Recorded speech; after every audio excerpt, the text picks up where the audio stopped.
Alright, what is going on YouTube? Valas versus Ganji, two players that we didn't necessarily expect in the round of 16s of Redbull Wololo for qualifiers. The winner moves on to the decider sets. Ganji, the team game player, versus Valas, the often overlooked Finn, who is also a pretty skilled player overall, as we will have a best of 5 in between them. The order of the maps is actually messed up over here for whatever reason, but let's fix that. We're going to have runestones in the middle. Frigid Lake Eruption will be the home maps of Ganji, and Marketplace Lowland will be the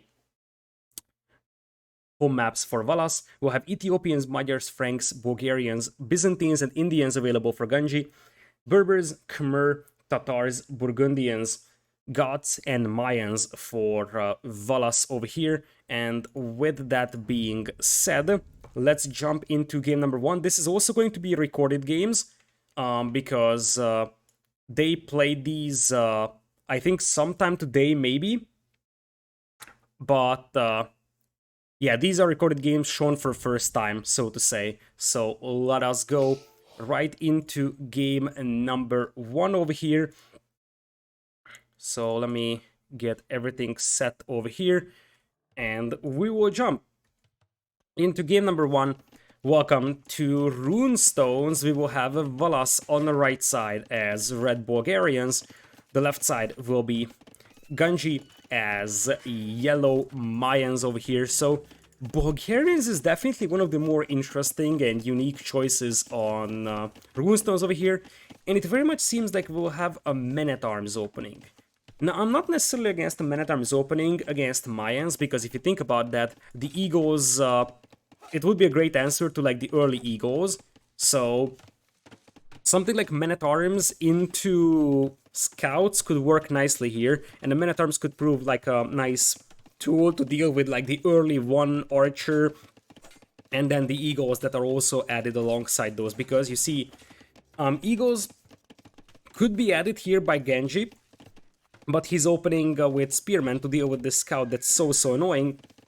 But talking about that Scout, because the walls are not up, the Men-at-Arms is now coming in, and with the Men-at-Arms taking the fight against the Spearman, there would be a chance maybe for Valas to actually find an opening on the walls of Ganji.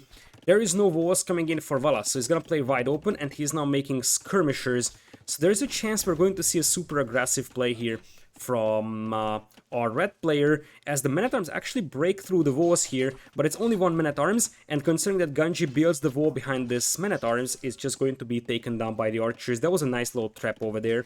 So in terms of 1v1s, Valas is supposed to be the more advanced player, but Ganji is a very experienced team game player, and if he fixed his, or like improved his 1v1 performance, then that's still going to be an insanely good chance for him to get into the last round of Red Bull qualifiers.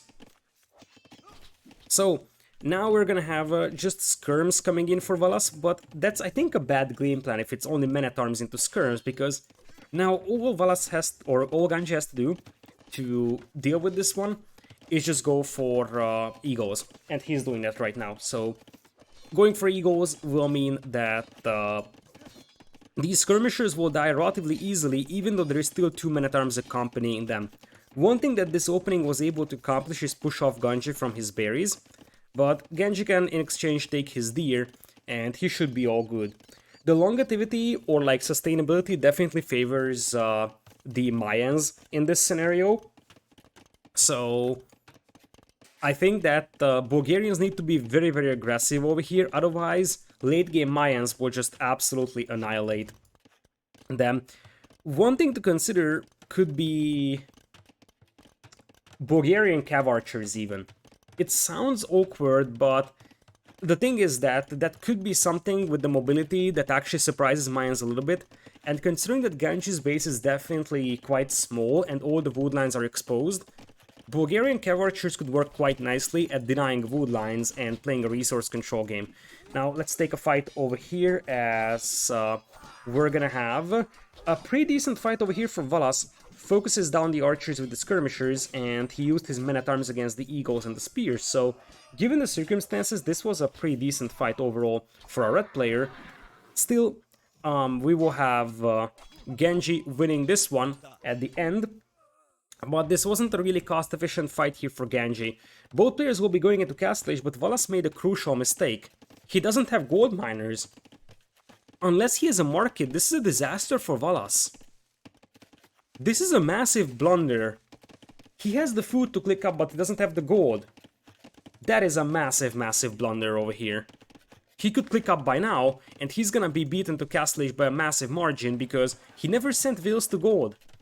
He had like 10 Vils on berries. I assume that he was microing his army so heavily that he wasn't focusing on his eco, but like there is no way this was intentional. He had 0 Vils on gold basically, and the reason why he's not going into Castle Age right now is because he's low on gold, and now he's scrambling for a market to try and sell some food and go up, but still, that was less than ideal, and this is why he's 1 minute behind compared to Ganji in Castle Age, and you don't really want to fall behind against Mayans into Castle Age, especially when you're only skirms. There will be a stable being added, but I would say that full Eagle, Forward Monastery, and Siege Workshop could actually be reasonable here for Genji.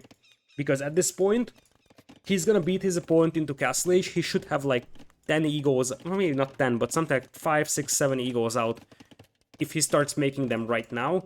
And a Monastery would be able to convert the early Knights, so that would be a nice opportunity. Alternative is that the right side of Valas' base is wide open, so just send crossbows. And considering that Valas is not gonna have any knights anytime soon, 5 crossbows could devastate his economy over here really easily.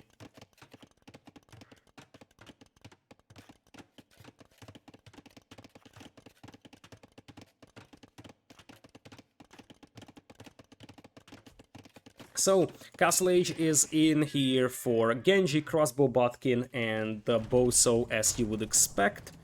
And we will see an additional TC being added to Stone. It looks like we're not gonna go for a fast ballistics here. Instead, it's a lot more eco-heavy approach for Genji. I like how Valas is using this Man-at-Arms to kind of look over this gap and see if his opponent is pushing him. And I also like how Genji didn't attack that Man-at-Arms. Never mind. It would have been cool if he just sneaks past that Man-at-Arms, because I'm not sure if Valas would have noticed. With the alert, with the attack notification, he definitely saw that there is crossbows coming that way. But without, he might not have noticed it.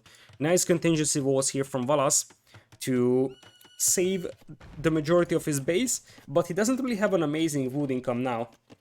Like, this one can be denied by crossbows, and this one is also quite exposed. As he'll have a TC number 3 coming in. Genji will probably play a relatively aggressive game over here, but just boom behind. So he's going to poke around with crossbows, force his opponent to defend, and behind this one just have a boom. When was this set played? I'm not sure, but I would say probably while we were casting the other set, the Fire versus Slam set. It's very likely it was played during that.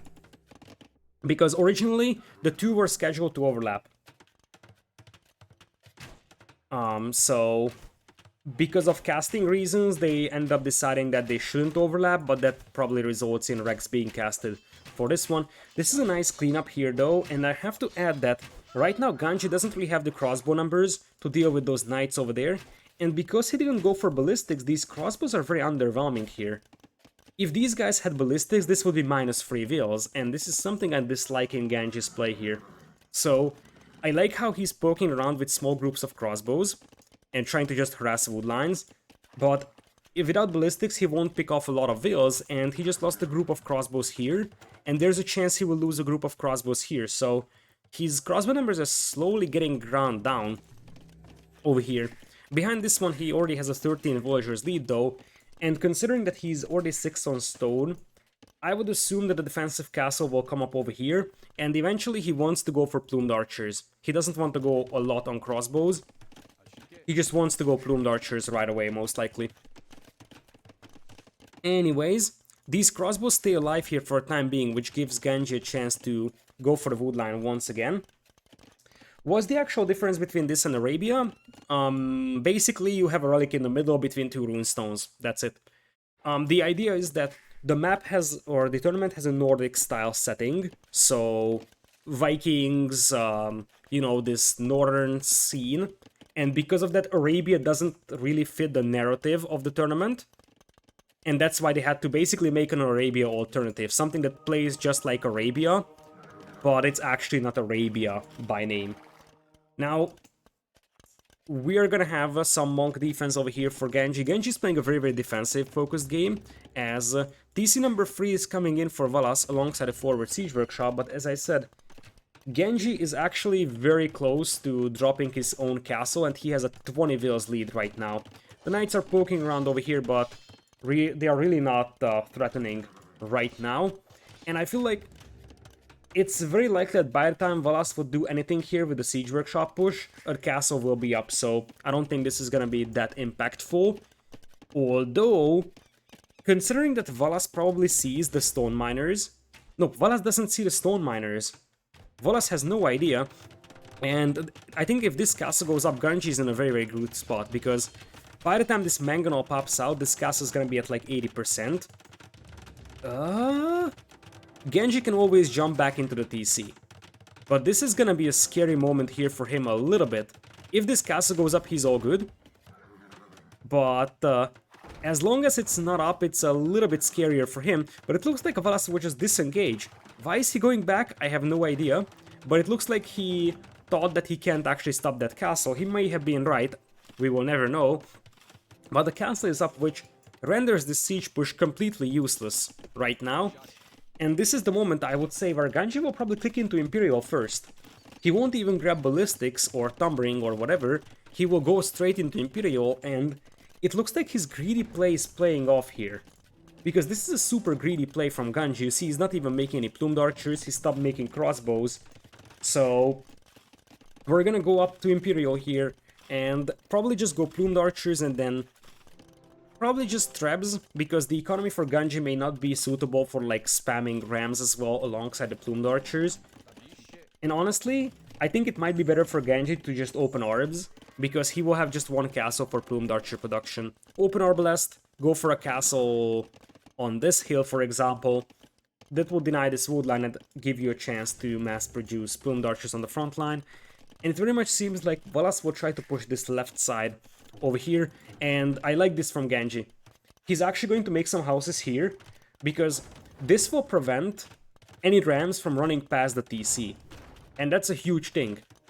A couple of mangonels over here is not super dangerous here for Ganji. I'm not saying it's ideal, but it's something that he can definitely deal with. Especially if there is a bunch of crossbows behind to take down the knights, and there's a mangonel to take down the siege weapons. That's the Imp TC! Uh-oh. Nice quick was, by the way, from Ganji over here, saving his villas in the last moment over here with those stonewalls, but that's the Imp TC for Ganji. Why is that the Imp TC, Ganji? Why would you ever use this instead of this one? This is a much safer town center, and now Ganji is gonna have to repair.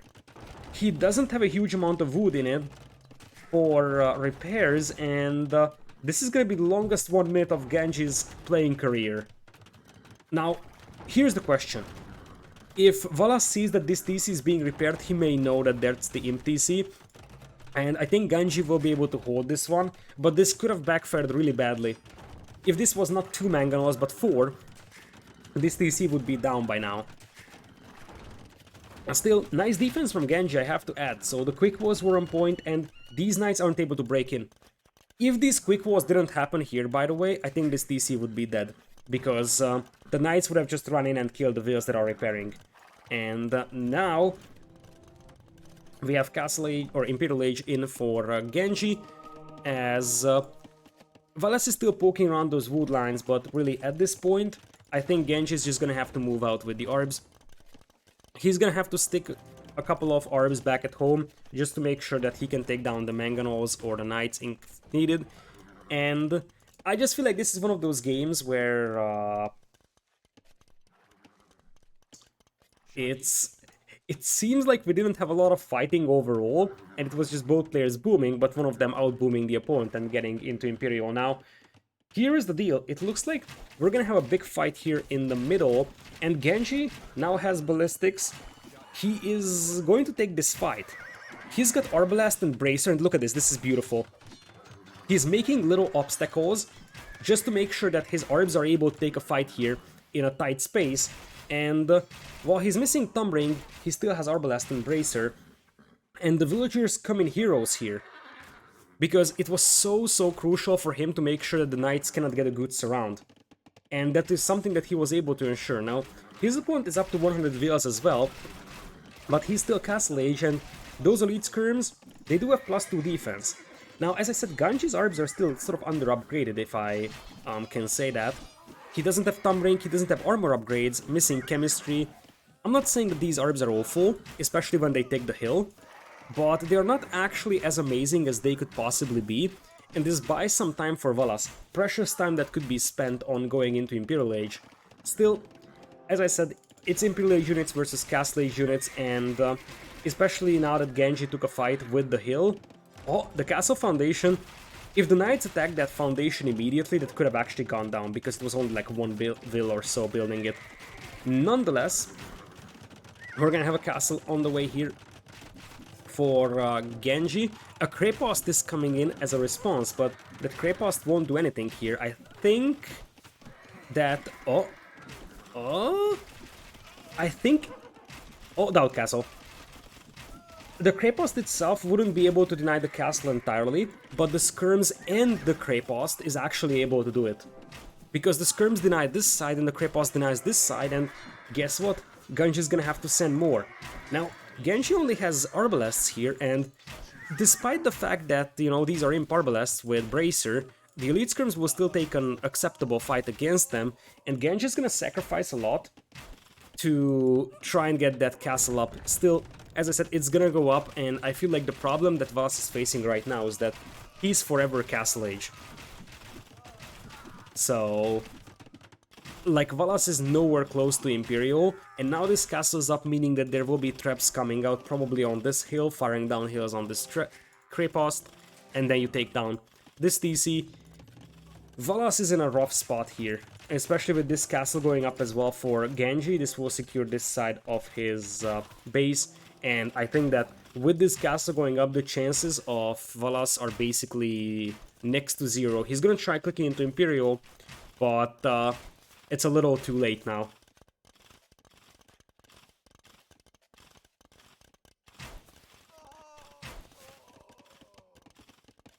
Arbalest will come in on this side, as we're gonna have the Crepost controlling the northern side of the map for the time being.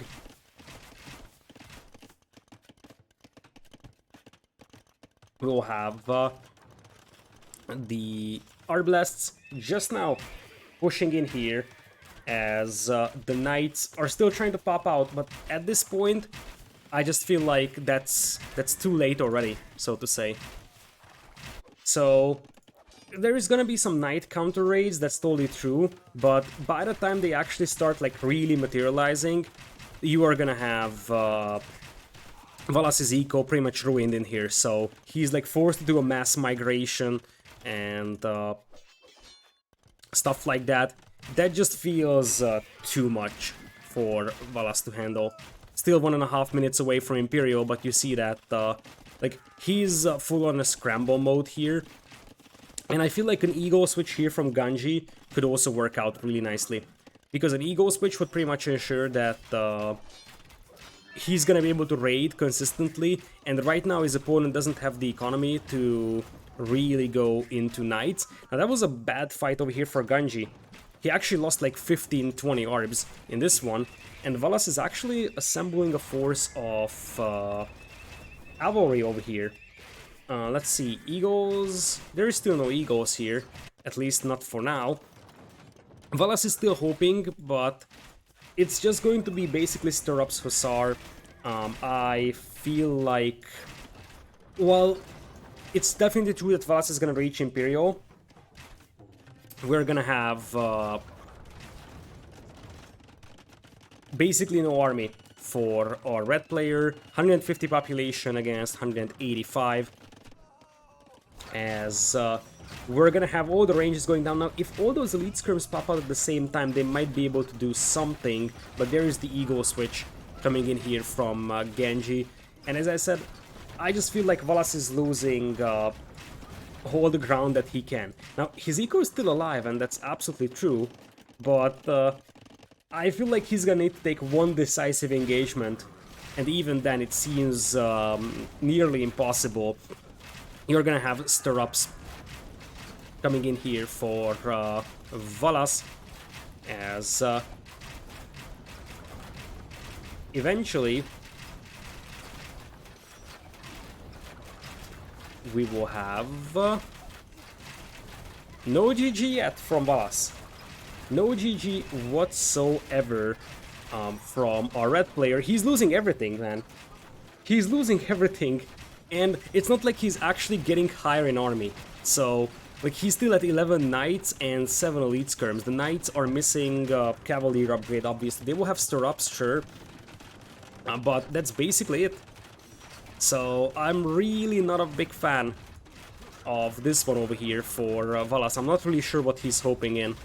Like, the ego switch is gonna be the last nail in the coffin, so when Ganji releases 20 egos, those egos will be able to just annihilate the economy here. I think the only thing that separates Valas from defeat is this Grey Post, by the way.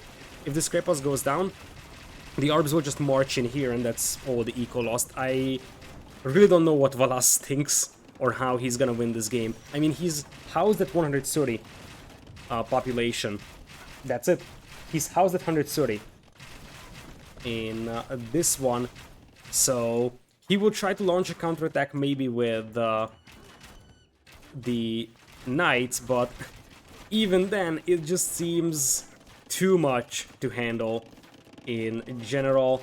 And I mean, now the Eldorado Eagles, or are they Eldorado? They're not Eldorado, but still, they will just keep running around, and I feel like this is soon a time for Valas, or for Bars. Not even Bars, it's Ganji.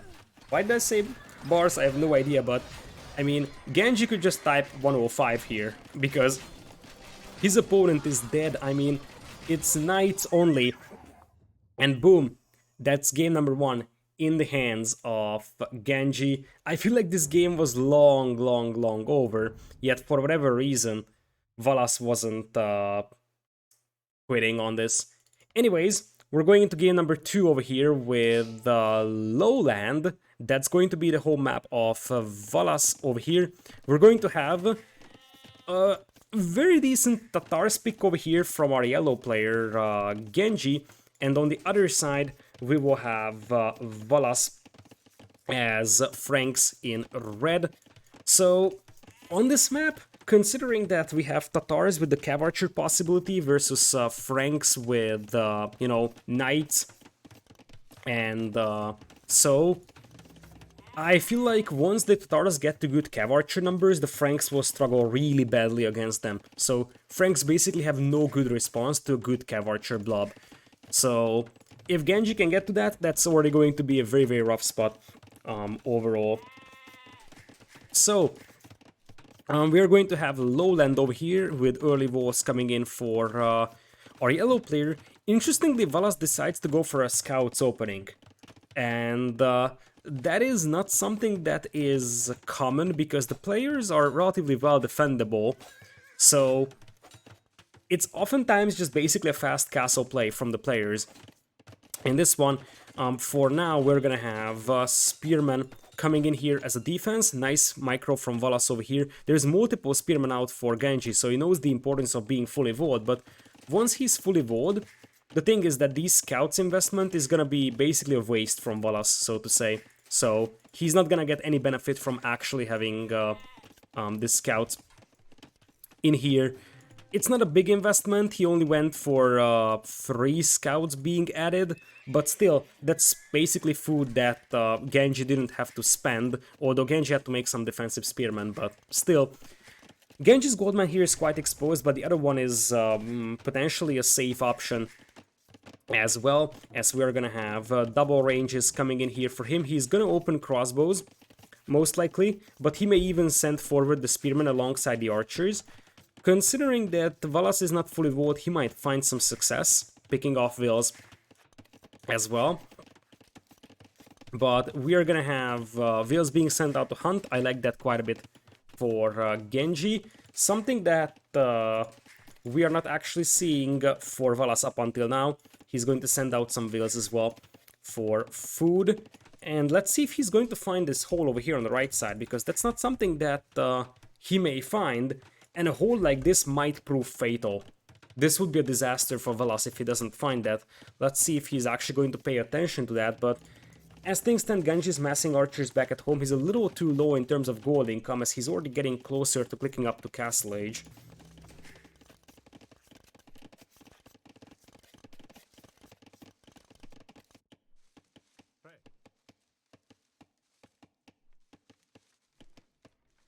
Valas actually finds the hole over here, so nice map awareness in here, but in exchange he runs into the spearman, so he loses 2 of his scouts.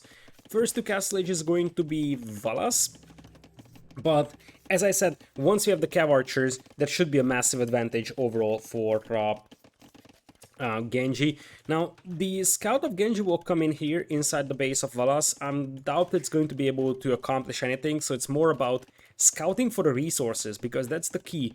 Knowing where the opponent's key resources like gold are, how much wood at the back he has, and that's valuable information for Ganji over here.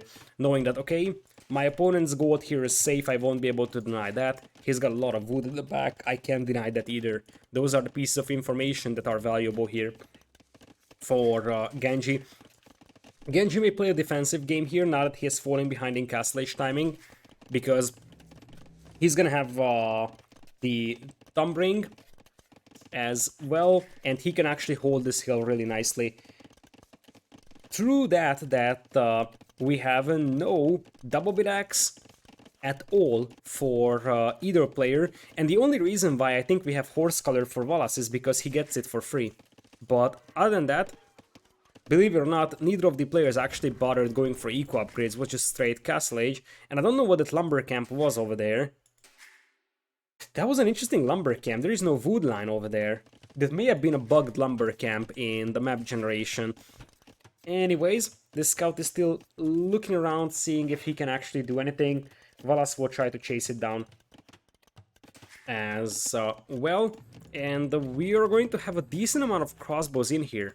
So the thing is that while knights are definitely, you know, better individually than crossbows are, Ganji had a lot of time to mass these, and he's gonna be at like 20 crossbows with Thumb Ring upon hitting Castle Age, and in the previous game he played fairly defensive. This might be an aggressive game from him in here.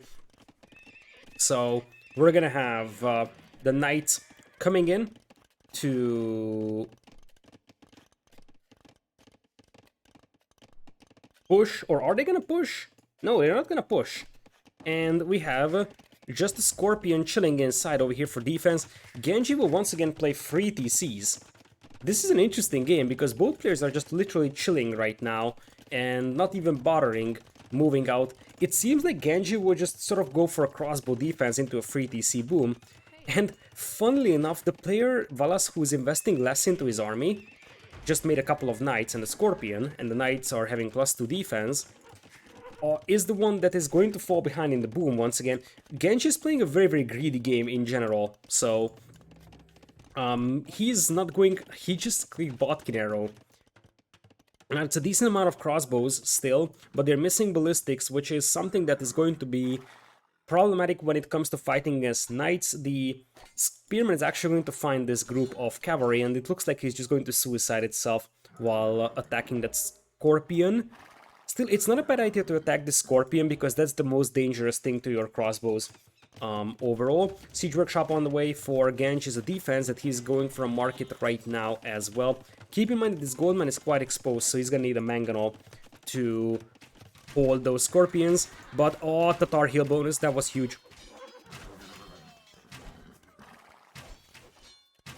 So, we're gonna have Tatar heal bonus firing down heals. That's why they could melt those units really fast. And you could do the exact same thing versus Scorpions. Firing down heals would have a massive, massive effect on the battle over here. There is no Cav Archer switch just yet for Ganji, that is for sure. But it's already free TCs for him. He's got a 2 wheels lead right now. but no eco upgrades in Castle Age, so only double black's horse color versus Boso heavy plow, and it looks like Valas will just disengage before killing a single will here, so still our yellow player is gonna have to scramble his crossbows to fight this one, as the third TC will come in for Valas in the middle.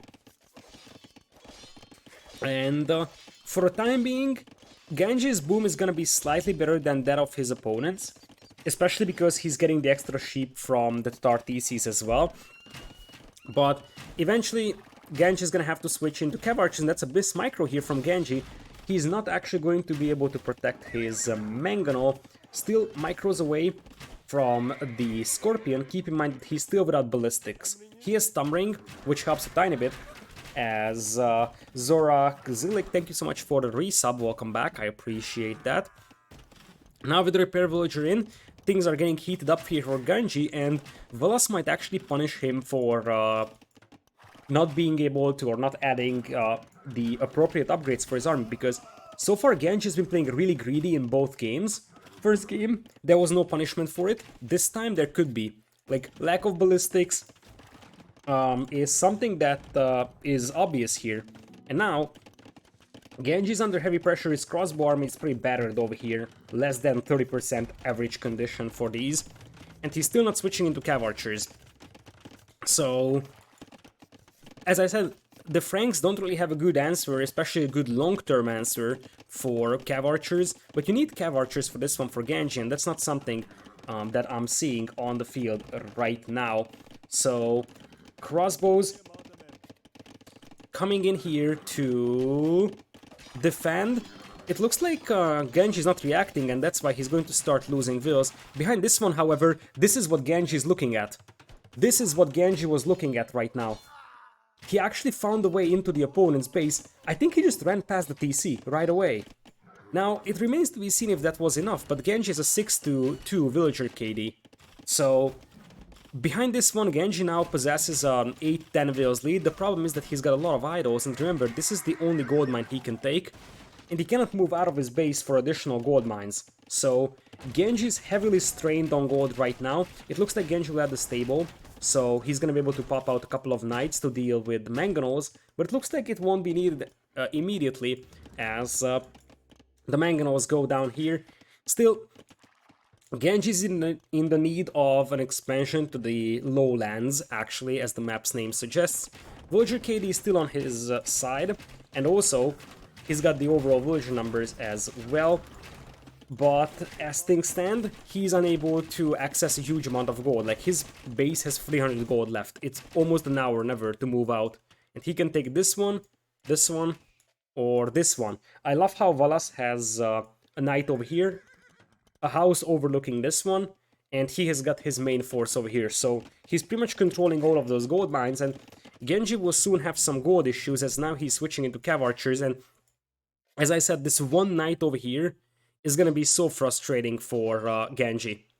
He will bring in some Cav Archers here, as he now has ballistics as well. That's a good move though from Ganji. He sacrifices basically 2 wills to lure this knight away, and the TC is gonna go up in exchange.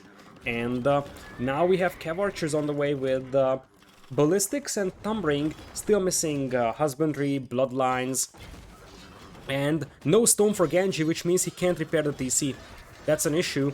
That's a serious issue. He needs to get some stone to repair the town center. On the other hand, this might be a bit of an overcommitment here from Valas, believe it or not. Because he's sacrificing all his knights, and while he's definitely killing some stuff, never mind, he's killing a lot. He's killing a lot here, man. He's pushed down Genji to like 80 wills or so.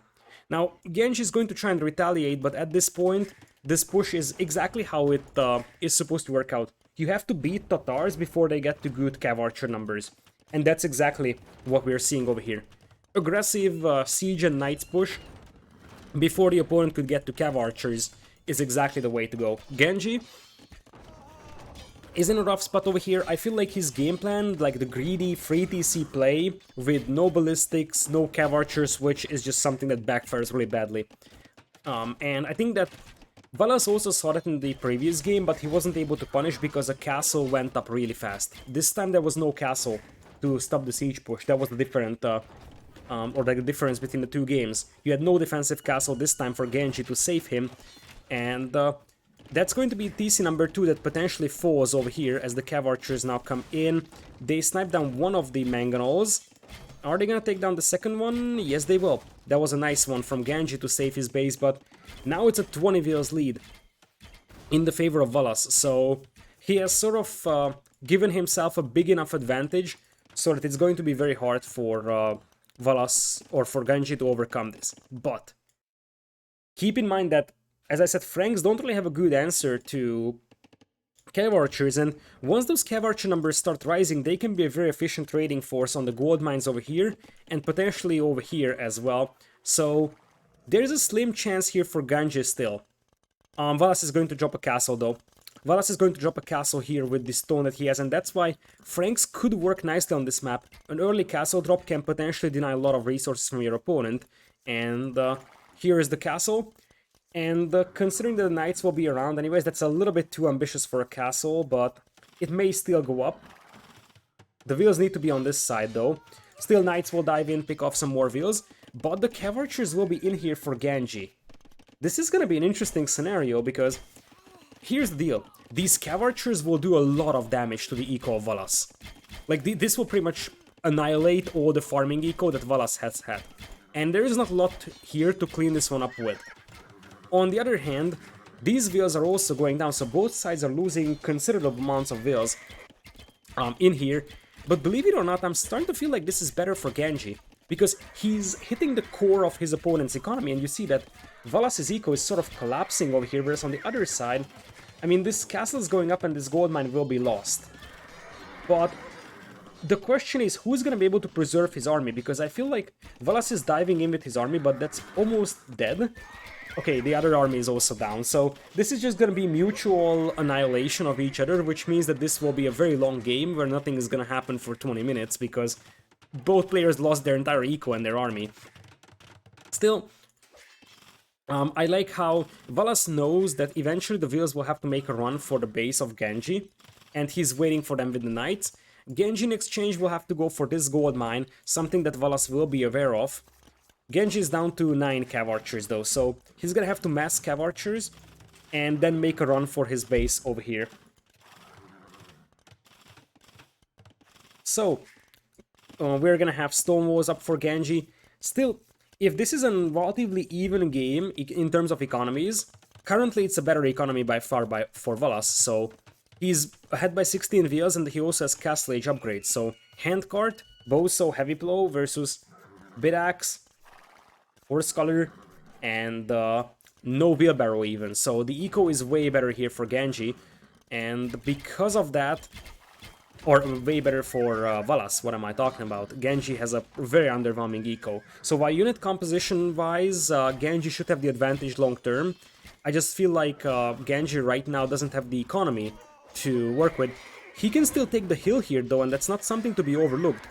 Taking the hill here, firing down hills could be enormous against those knights, and Cav Archers definitely do a good job at preserving their value, as the knights are going down at a quite rapid pace here, thanks to the Cav Archers firing down hills. Villas are still going down at a very, very rapid pace though for Ganji, and while he was able to retaliate for the first group of villas lost with the counterattack here, I don't think that's gonna happen here again, and now he's set back way too much.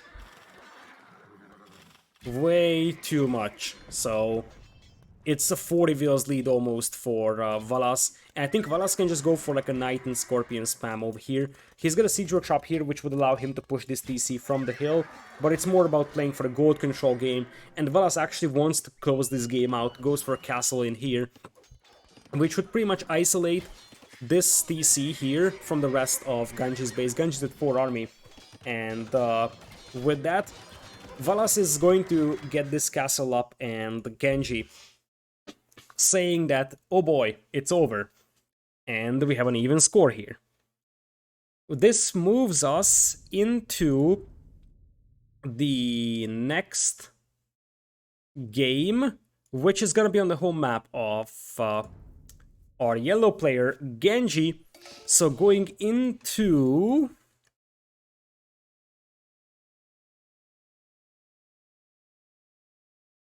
Eruption, something that we haven't seen for quite a while.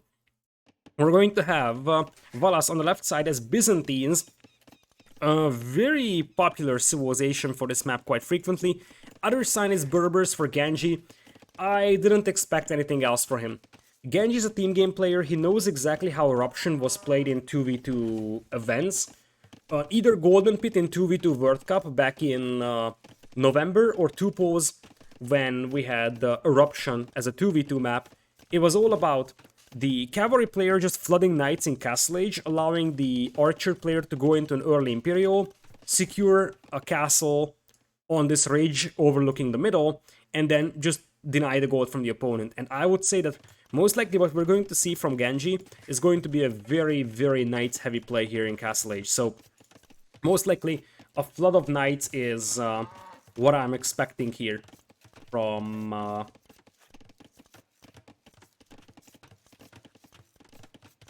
our yellow player over here.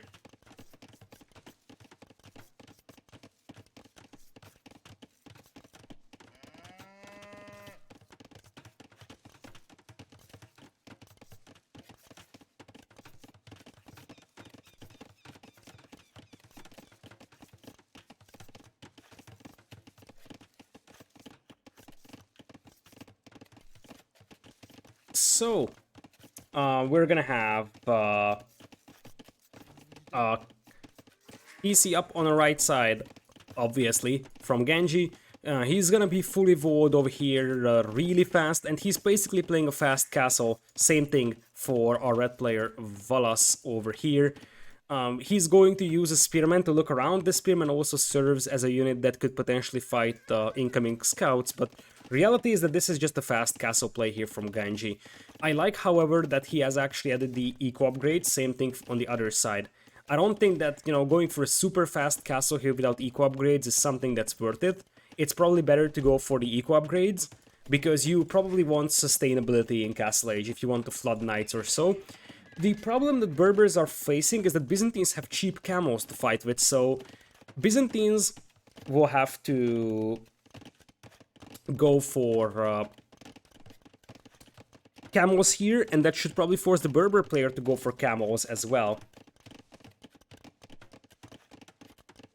So, it might be camel mirrors after all. Here's the market, here is the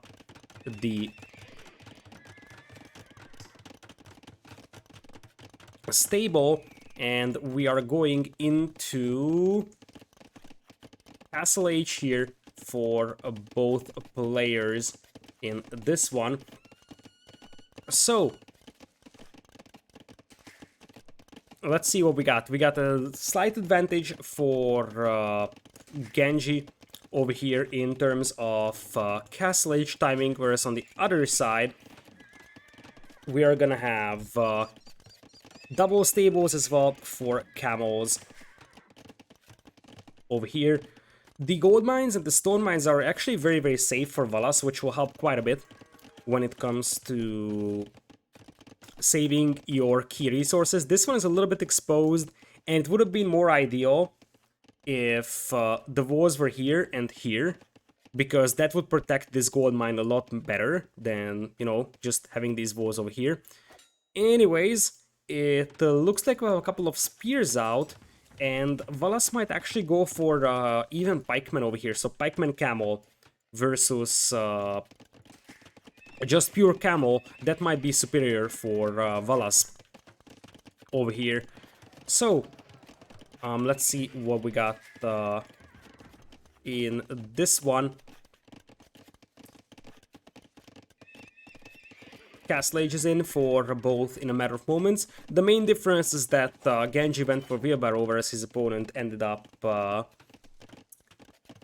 not going for that. Indeed, Valas once again spawns with an interesting lumber camp over here. This is something that he spawned with. I don't know how or why that happened, but that's definitely awkward. The lumber camp spawns weren't greater either for Ganji, so this one is like really far off from his wood line, and it's not like he chopped it down, because like the bottom of the forest is like this brown area, so the forest started over here or so for these lumberjacks. So Pikeman is in as well, and we're gonna have a monastery over here. I like Valas' unit composition a lot better. It's going to be much more diverse with camels, and why is Genji even opening knights? Why would you ever open knights against Byzantines that have camels? Your best bet is to open camels over here, and I feel like, while I see an archer range coming in here for Genji, I just don't think that this is actually unit comp that is going to work, and while he technically has the chance to switch into something else, the time is a massive constraint right now. Because Valas could easily turn this into a pike and siege push, and you see that Genji wasn't prepared to switch into double range, maybe cav archers over here or so. This is looking really rough real quickly over here for Genji, and you see that Valas is going to press on here with pike and Byzantine camel. I really don't like the game plan here for Ganji, I'm not gonna lie, and this is his home map, which is even more so awkward. It very much felt like he imagined that, okay, I'm gonna spam Berber Knights over here. He preemptively went for that, but that's it. But he wasn't expecting Byzantines maybe from the opponent, and I feel like Valas' game plan here is just much better. And now it's going to be crossbows. The problem is that by the time you get to good crossbow numbers, it's going to take forever. Like, he's missing Botkin, he's missing ballistics, and moreover, he's missing numbers. He's at 3 crossbows.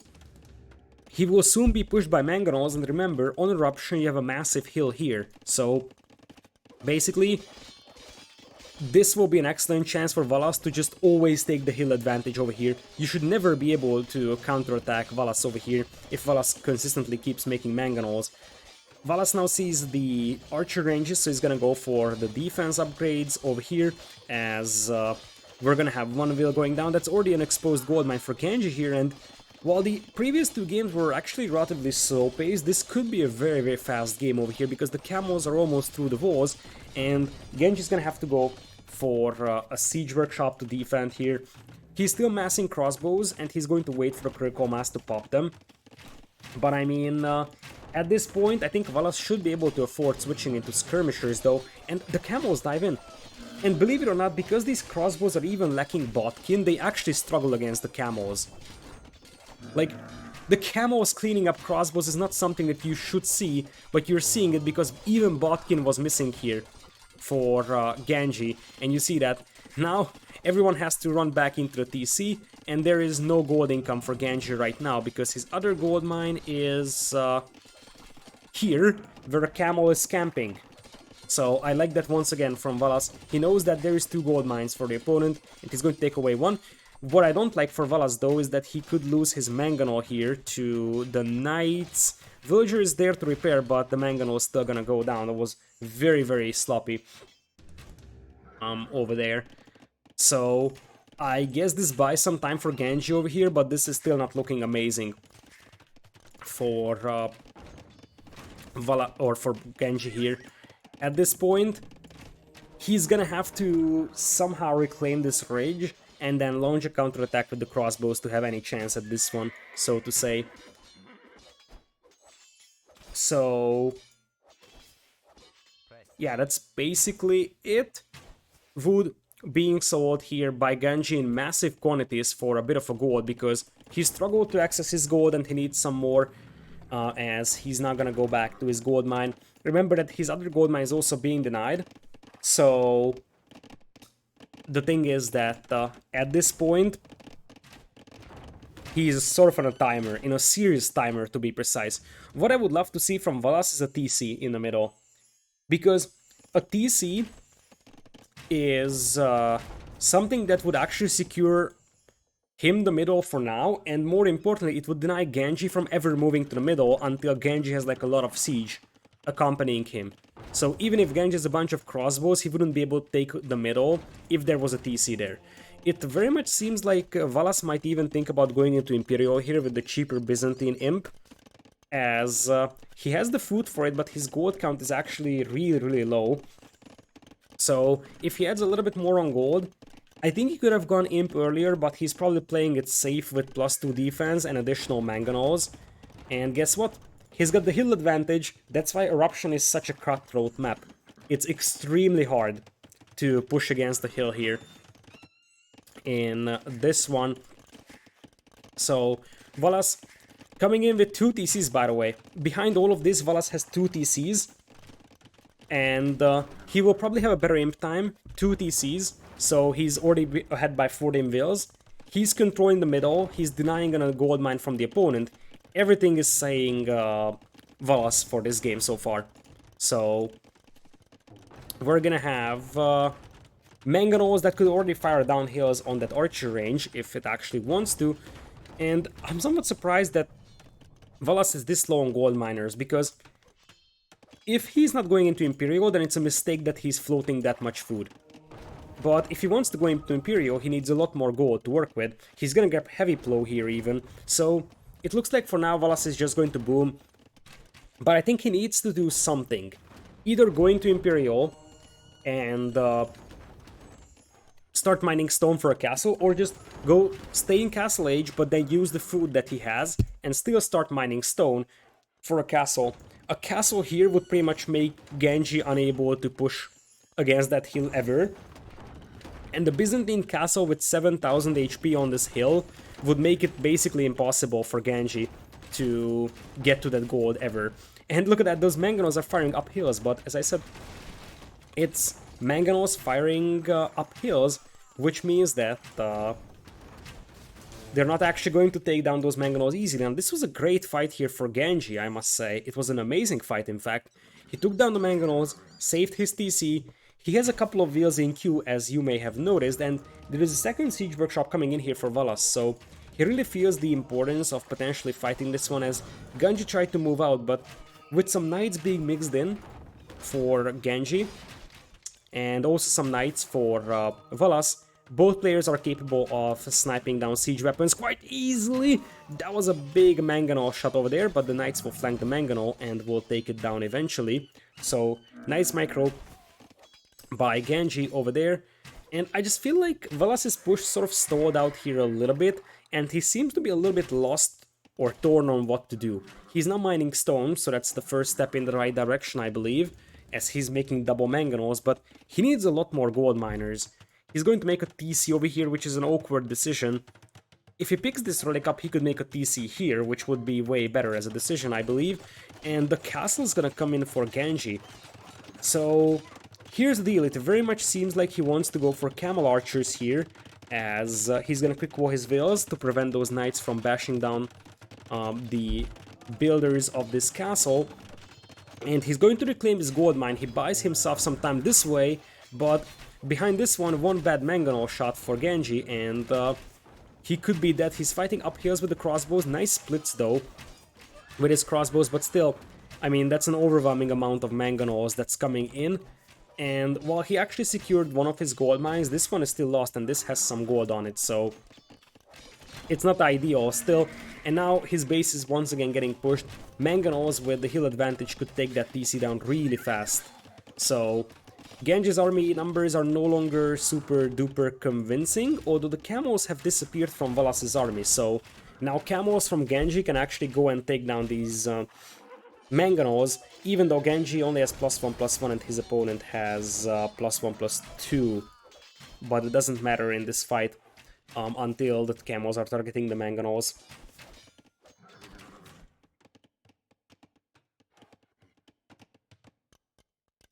So behind this one, Valas is booming away though. So while his push is actually definitely stalled out, we shouldn't overlook the fact that he's ahead by 40 vills.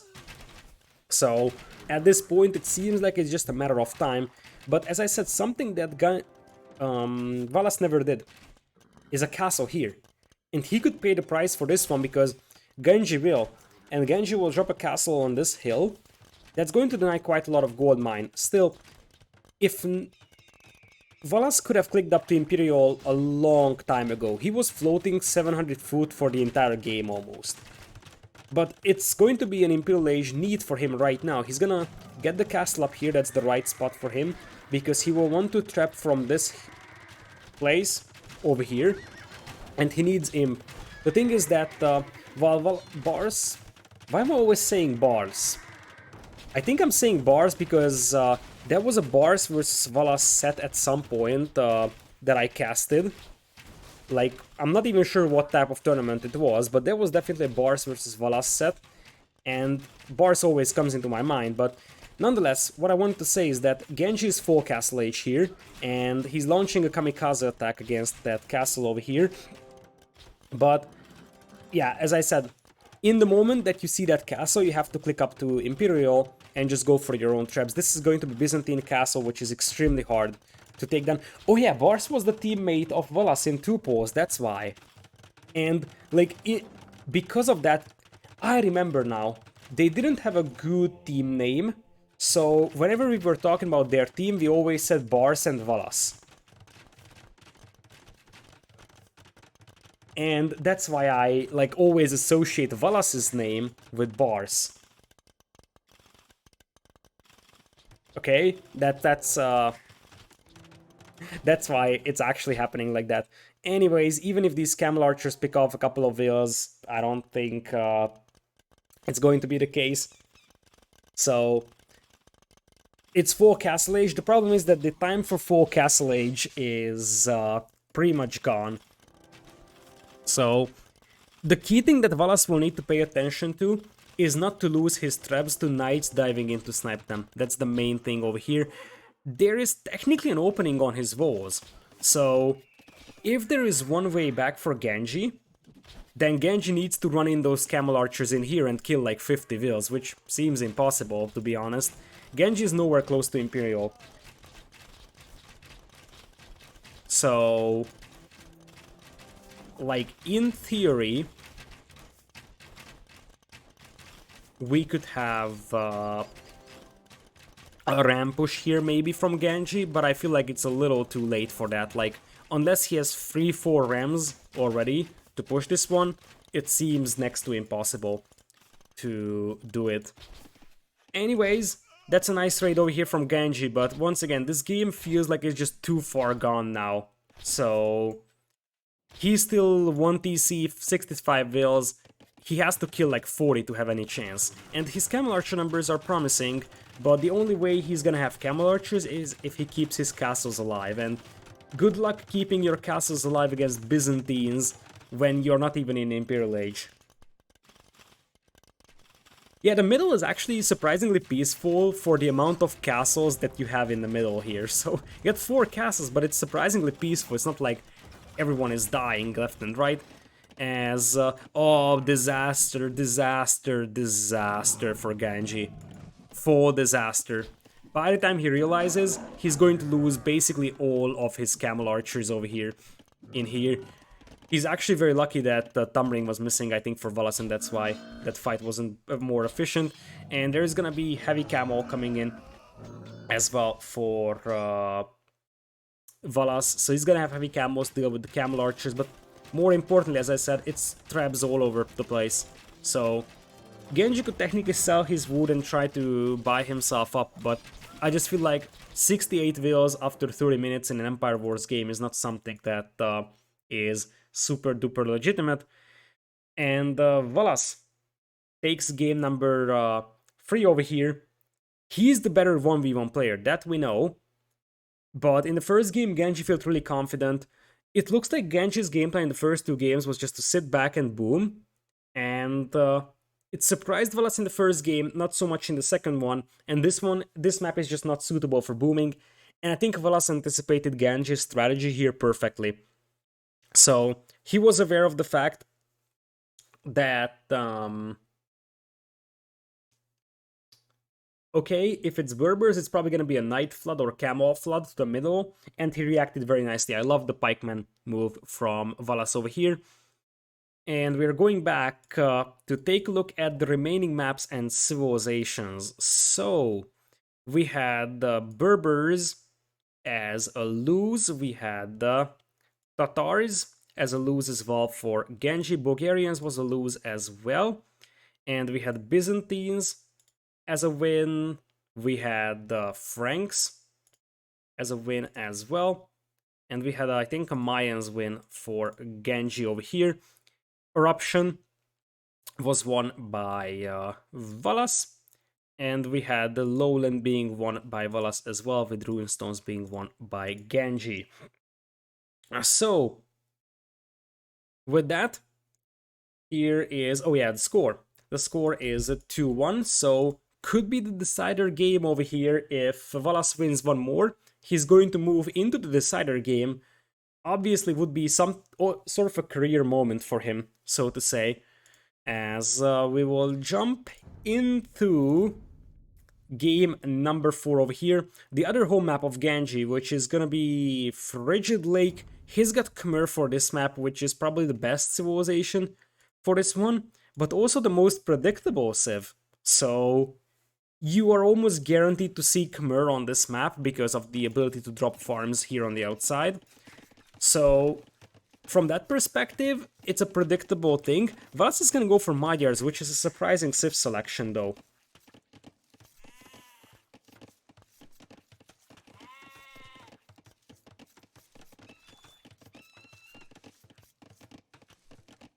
So, if you're playing Magyars over here, your best bet is a super aggressive play. Both in early feudal age, try to get some Veil picks before the walls are up, although it's always hard because your opponent has the houses to jump into with Khmer. And then early castle age as well, because the Magyars economy is gonna be no match for the Khmer economy, so once the Khmer actually start booming up, they're gonna have an insane eco, and they will be able to just out-muscle you with better numbers and eventually pump out the upgrades themselves. Now, Ganji has a pretty bad map over here. This is one of the worst generations of Frigid Lake I have seen. So you see that one of his woodlines spawned here on the outside and he has to make these awkward-looking walls. Being Khmer is a life-saving thing here for him right now. Now, one thing that I would like to add is that Khmer is not a one-dimensional civilization, but it's actually heavily cavalry-focused. They can play archers, but that's not something that they really want to do in the long run. Whereas on the other side, Magyars are boasting of one of the most diverse tech trees in the entire game, and it looks like Genji will jump into the house, as expected. So Magyars will have the option to go for cav archers over here, as the scouts will jump on the spearmen, ending up being a bad decision here for Valas, losing one scout over here.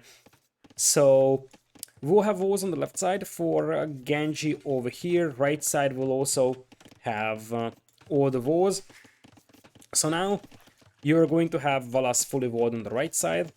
His left side is super open, but it looks like he's gonna go for a far away walls. So both players should be well defended, which means that we should be progressing towards Castle Age.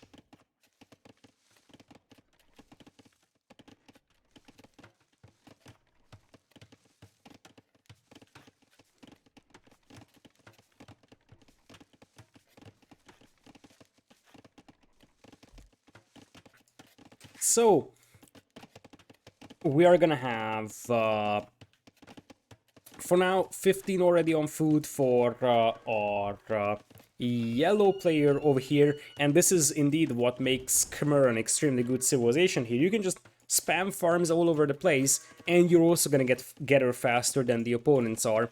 So, economy-wise, the Khmer will have a way better eco than Magyars will. Magyars will have to capitalize on their power spike with the free iron casting in Castle Age, now that they couldn't capitalize on the free forging.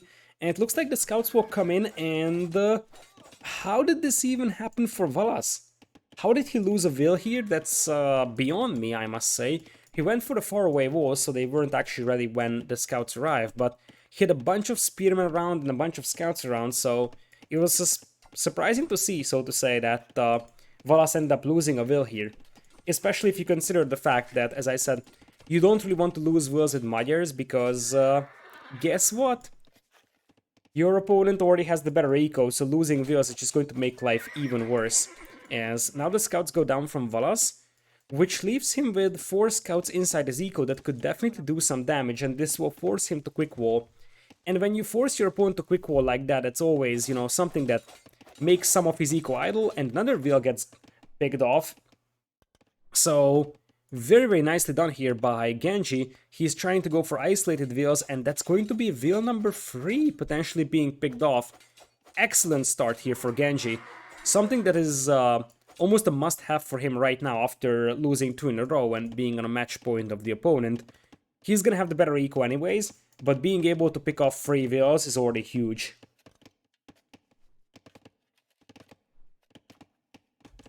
And you still have some scouts around. They're looking and trying to poke down some vills. Castle Age is gonna be an advantage here for Genji, and he's going for the attack upgrade first. So he's expecting knights to come out from the opponent. He's not expecting an archer switch, and he's probably right. There's only a stable here.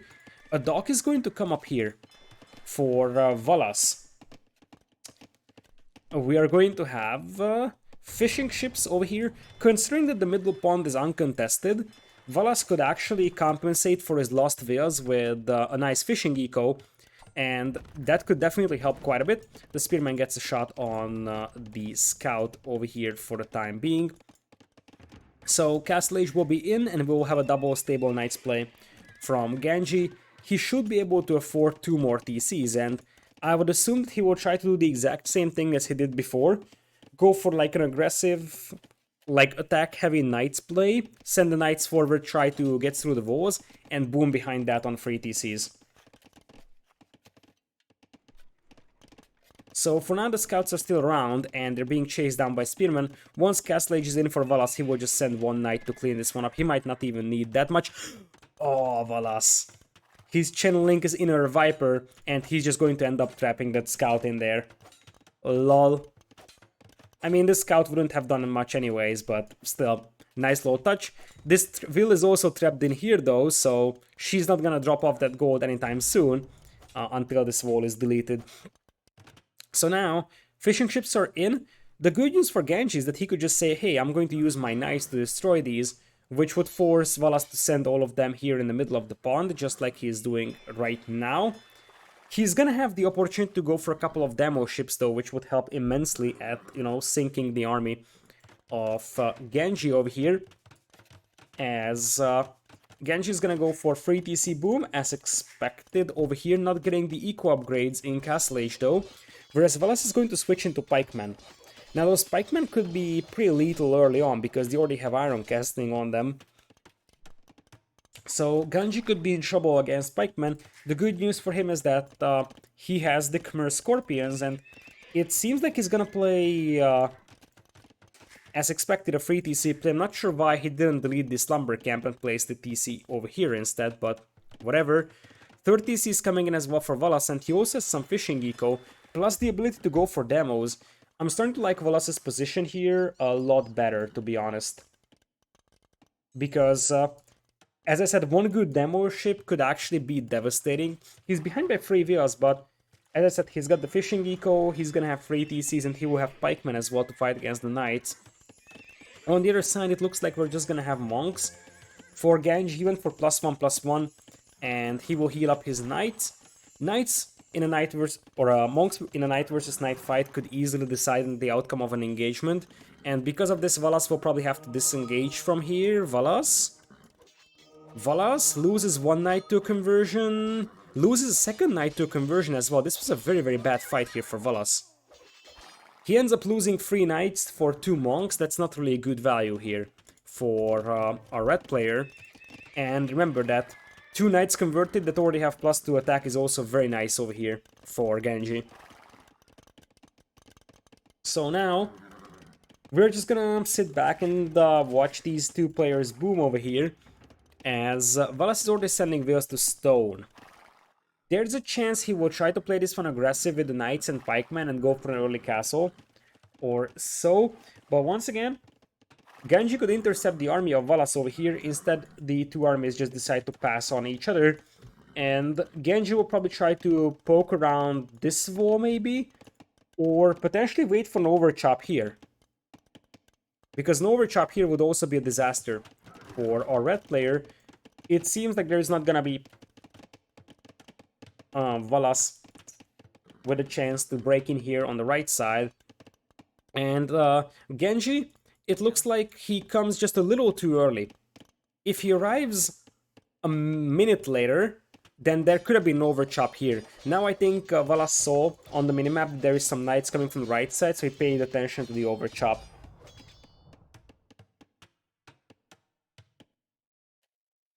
So, we're gonna have walls behind for Valas, nicely done, and he's dispatching his own knight to fight this one. Look at the knight numbers though for Ganji though. This is the direct opposite situation that we have been seeing in game number 1 and game number 2. This time, while both players are booming, Genji is the one that's investing more into his army, so he's up to 17 knights as opposed to just 9. His opponent is assembling a decent force of pikemen though, so it's still going to be a defensive-oriented gameplay here for our red player Valas, but he might actually pull the pikemen to try and take a fight over here. And that Pulse side was getting more and more damage, the monk coming in here to scare away the knights, and he will be able to do that. But now there is pressure coming from multiple angles here, and rolling behind all of these potential holes is gonna be harder and harder for Valas. You see, he's repairing this wall, but he didn't have the time to pay attention to this one, and the knights are technically in. In reality, they're also in. So Ganji noticed that there is gonna be a hole, and here come the knights. The good news for our red player, as he takes down 3 monks here from Ganji, is that he's gonna have pikeman defense, and Valas, after taking down those monks, if he can actually get 1 or 2 conversions, that could be great for him, but it looks like he will be unable to, so far the conversions don't really go in the favor of Valas up until now, and now Valas will try to body block this. Here's the demos. It could happen. It could happen. Ganji is massively overextending, and this is the moment to strike for Valas. Has he forgotten about his demos or what? Oh, here they come, but I think he missed the golden opportunity. The knights were busy killing the fishing ships, the knights were busy fighting the opponent's knights over here. He could have actually sunk all of that army over here with the demos. He missed an opportunity here, and that opportunity could have won him the game, because sinking this entire army would have resulted in a disaster, and now it looks like he's going to launch a counterattack, going straight into the base of the opponent. These knights are still missing any defense upgrades, so TC Fire will clean them up relatively easily.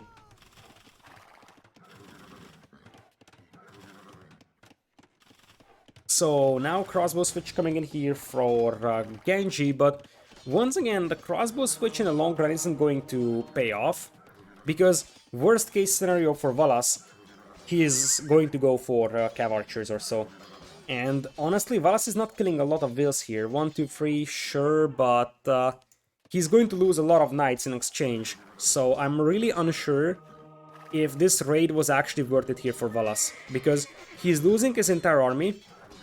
But in exchange, he didn't really kill a lot of vills. In fact, he barely killed anything, and even loses a knight to conversion. So, after all, the vill count is pretty much even. And Valas, I think the KD speaks for itself, 25 to 40. That was sort of a suicide run into the base of the opponent here. And as things stand, he's gonna need the help of those demos. Especially with the Imperial Age coming in here for Ganji. Ganji is in a great spot.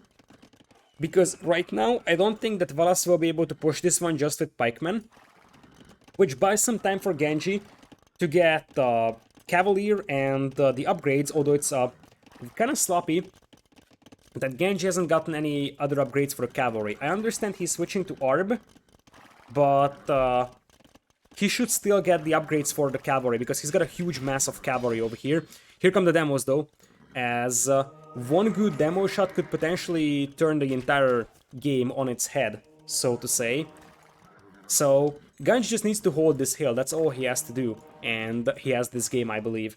And we did mention that while it's amazing for Magyars to have the power spikes with the free iron casting, their economy is just so inferior compared to the Khmer economy. And we're gonna have Arbalest and Bracer here, but no ballistics. I don't really like this for Ganji. I mean, he's got a lot of knights, but I think he could have just gone full Cavalier here.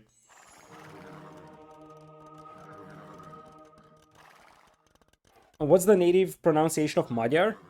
Just like that. Here come the demos. I mean, this was an okay fight here for Ganji. I don't like he's letting his knights converted though. I think that Ganji's just throwing away his entire army over here. He could have used these knights so much better. Even if he doesn't upgrade them to like +4/+4 Cavalier, these could have been useful units, especially given the fact that Ganji doesn't have defense upgrades on his arms. Ganji doesn't...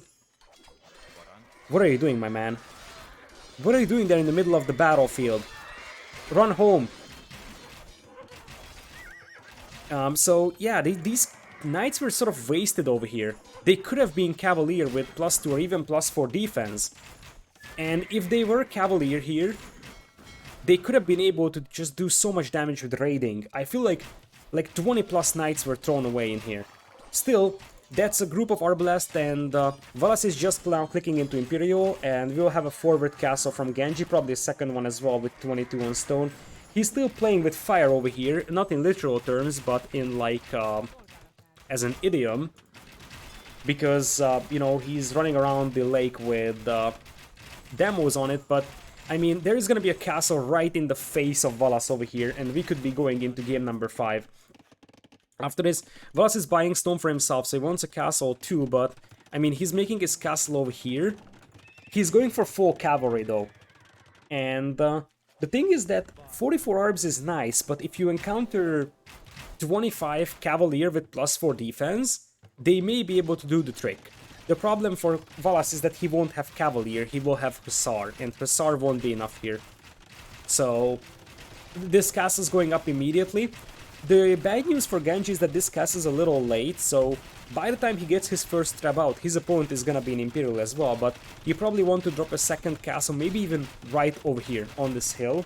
So you reinforce this position and make yourself, you know, ready for a trap war that's going to be inevitable.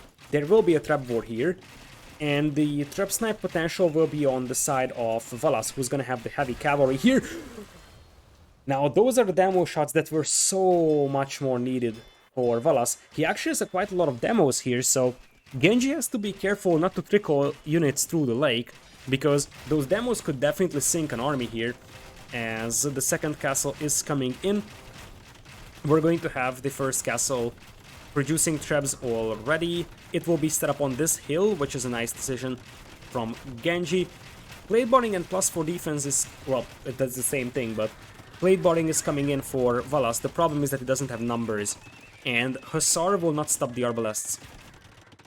Cavalier would, but there is not enough gold apparently for Valas to go for the Cavalier here. And the thing is that this Knight denying this gold mine, this Knight denying the stone mine, I like these little additions over here. And now we're preparing for the infinite flood of Hussar from the Khmer player, with this castle most likely going down for Valas. If this castle goes down, by the way, this wood line is also breached. There is gonna be little chance for Valas to take this gold either, so I feel like Valas once again is in a very, very rough spot, and we could go to game number 5 over here to decide who plays in the deciders. The timing is also gonna be perfect, because by the time we finish with this one, I believe, if it goes into game number 5, we will probably have the first set of the deciders starting, so no breaks for me. For those of you watching this on YouTube, you might not know, but I've woken up at 4:50 AM today to get ready to cast this, not this one, but the preceding set at 6 AM. And there's gonna be two best of 5s today. This is the second one out of those. And 4 best of 7s. Oh, Quick was coming in here just in time for Ganji. That was a clutch, because Magyar Scouts, being cheap, or well, it's light cav right now, could be a devastating push into your eco. And I have to say that Ganji needs to find the automatic farm reseeding button in this game. The castle is still standing, and Magyars have the ability to go for Magyar Hussar to try and snipe siege weapons. This trap war is going to be crucial. If Valas has any chance in this game, that has to come through this trap war, and truth being told, these Hussar are definitely doing damage here. The good news for Ganji is that he can make basically identical Hussar, and while obviously Magyar Hussar is cheaper, or like the actual Hussar for the Magyars and not Magyar Hussars that you can make on the castle, the Khmer have better farming eco. Speaking of farming eco though for Ganji. Speaking of farming eco, where is it? Where is that farming eco at? Valas has just lost his traps over here. And Ganji has 4 on food.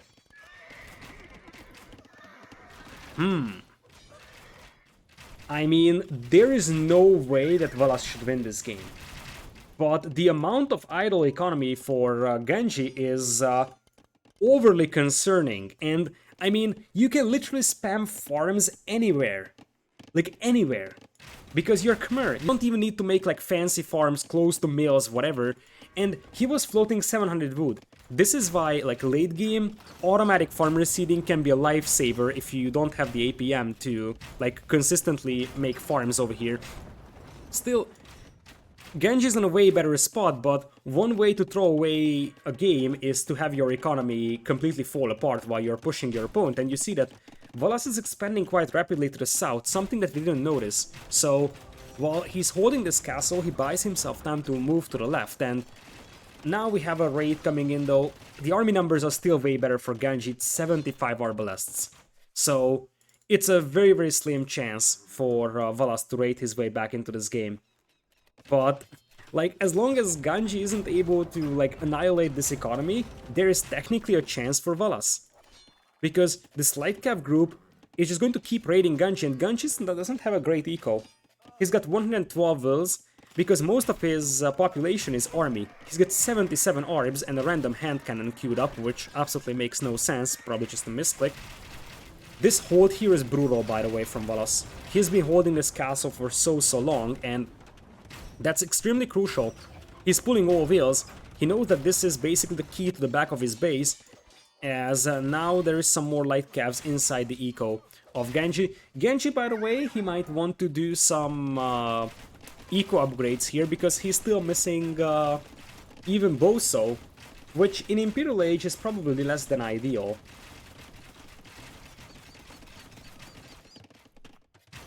So, Trebs are still shelling this castle. Valas has enough repair wheels, but he's slowly running out of stone.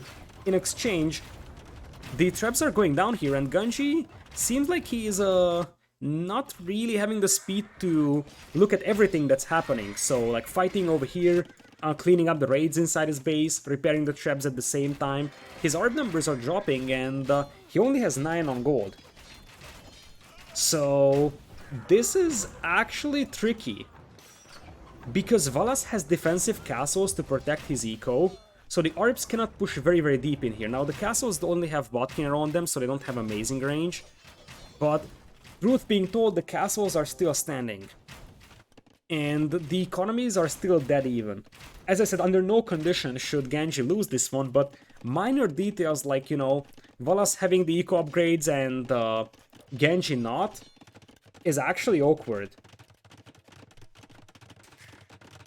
So, Ganji now coming in with some more light cav to deny a TC here. This could be a nice one. Neither of the players actually went for Hussar, which could be an amazing upgrade for whoever gets it. And now this is a big win here for Ganji. This is a massive win over here. That he can deny this TC and deny a lot of farming space, as he's just now grabbing chain barding. He was playing around with light cav for raiding and he didn't even have chain barding. And I did actually mention that I feel like those knights that he pretty much threw away at early Imperial could have been so much more useful.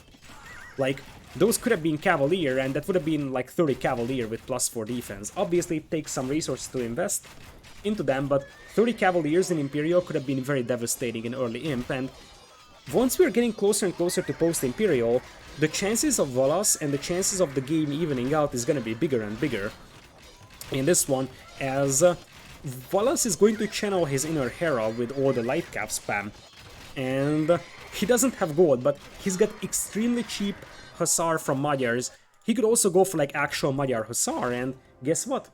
He's now the one that's trapping down these castles that could potentially allow him to reclaim this gold mine and this gold mine.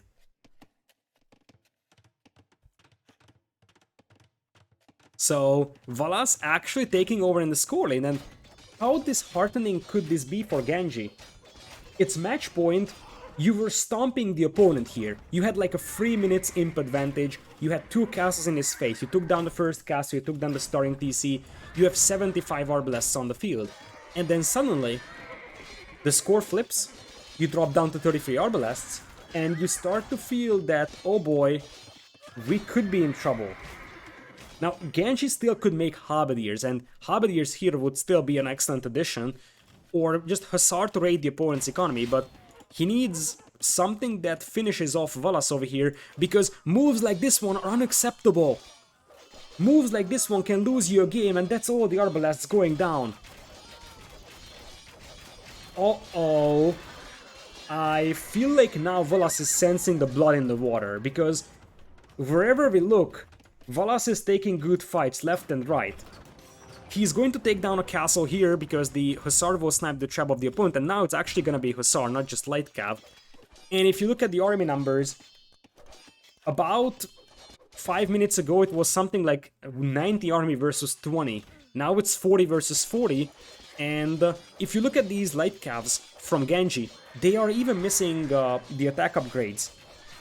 Whereas on the other side, these Hussar have full upgrades now, and they're also cheaper, so despite the fact that, you know, the food ecos are very, very similar, that's going to be an easier Hussar spam from our red player, and he still has some demos in here to sync some army with. I feel like now Valas is on the driver's seat of this one. He has been very proactive with the raiding, and you can trace the... If Ganji loses this game, you can trace it back to a lot of things, like his eco falling apart in mid-Imperial because of no farms being reseeded, then maybe just throwing away those knights in early Imperial, instead of, you know, trying to get, even if you don't upgrade them immediately to Cavalier, just try to preserve your numbers and try to get something out of those. That was like 30 knights that went down the drain really easily. And then losing the ARB numbers obviously hurts quite badly as well. And now he's got 50 idols. Idols because there is raids left and right. The castle here will fall, and this could be the final nail in the coffin for Ganji, that his opponent is actually going to reclaim a decent amount of gold here. That's a couple thousand gold that is still available here. And that would probably result in a couple of Cavaliers being mixed in. And Cavaliers in a Hussar versus Hussar fight could decide the outcome of the game. But, I mean, it's not even Hussar right now for Ganji. It's Light Cav with +2 attack versus cheap Hussar with +4/+4. Like, at this point, if Valas just keeps spamming Hussar, that's going to be enough as well to edge out a victory here. And I see potentially skirmishers being added by Valas, or there would be a good alternative here. There is still a lot of gold left here.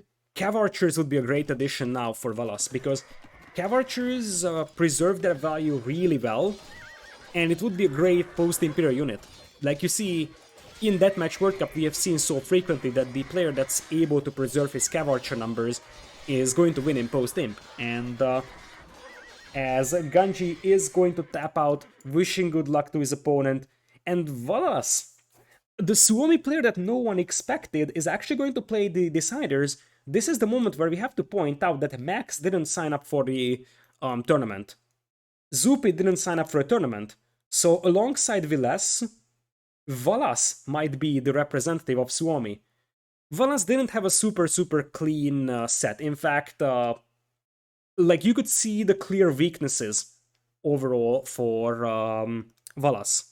But in general, he actually played good enough to beat Ganji over here, and he's gonna have his shot at qualifying for Redbull Wololo 4, and he will definitely be a sort of a surprise participant in RBW4, and with that, Valas ends up edging out victory 3 in a row for him after the first game lost, and with that, he is the one that is going to play in the Deciders.